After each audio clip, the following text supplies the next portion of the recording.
I know you guys still have one more practice tomorrow, but what do you hope to accomplish by the end of this week before you guys take some time off and go to San Antonio? We want to get a good general understanding of their concepts, and then how to really apply our defense to those concepts, and then get healthy, and I think those kind of three things. And I think we've done that. Talking with John Neal, he said that because Gary Patterson is a defensive-minded coach, he tries to take all the worst things a defense can face and put them on offense. What are some of the biggest challenges, I guess, that TCU's offense presents for your defense?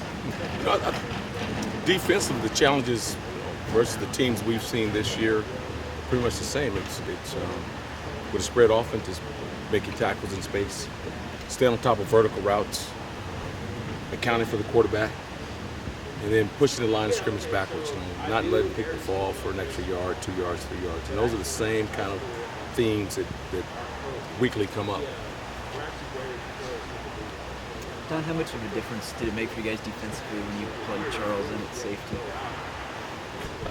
I think the addition of Charles, very significant for a couple reasons. One, he was a tremendous football player and great instincts, but number two, he has tremendous speed, and there's been some plays that he's been able to make that maybe someone that doesn't have his quickness and instincts may have not been able to make. Have you talked with Lubick at all about what kind of percentage Charles is going to be able to run offense versus defense in the bowl yet? No, we never really talk about that. We practice Charles hard on defense, and he meets with the offense, at different times. And then when they need him, they grab him and he goes over, and then he comes back and we put him back in and we keep rolling. Did he bring a different attitude to the defense at all? Maybe a little more swagger to it or anything? No, I think Charles brought speed, great instincts, and then Charles does bring a certain toughness, because you see him and he's not a big guy in stature, but his heart, his whole body is his freaking heart. And when you have guys that play like that, they're inspirational to everybody else on the team.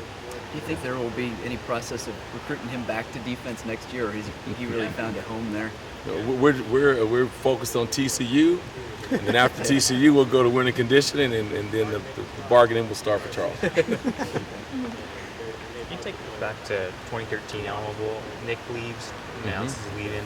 Obviously, you'd announced fairly shortly thereafter. You said it was kind of emotional because you'd known Nick for so long. What was that like that week, not knowing kind of where this defense would go with Nick leaving? We didn't think twice about it. I mean, at that time, it's kind of like the Charles question. We were going to coach hard through that game, and then Coach Helf said, after we got done with the game and got back, he'd start to sort it out, and we just took our marching orders and moved forward the game plan. How quickly did you put your hat in the ring? Do you remember kind of saying, "Hey, this is something I'd like to do"? Gosh, I don't. I think when you have a lot of assistants, some guys that have been in the program for a while, I think when someone leaves, you're always wondering if, maybe you're the next guy, maybe you're not. And I think no matter where you're, Oregon or wherever you might be, I think that's kind of a natural thought. But in terms of when I tried to, I don't remember all that. Awesome. You got a guy on your staff, Sean Young, has been around you for a while. Mm-hmm. What does he kind of do for you guys, and what does he bring that's unique? Well, Sean's an assistant. He does a nice job with the kicking game.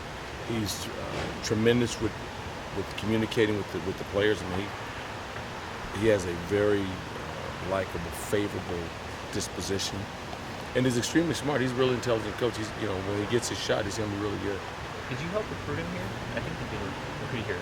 I helped recruit him to defense. Okay. Yeah.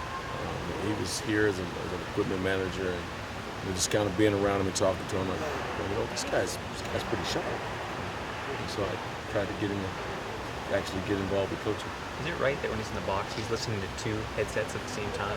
Yes, he works. He works with Coach Oz, so his primary job is organizing the special teams.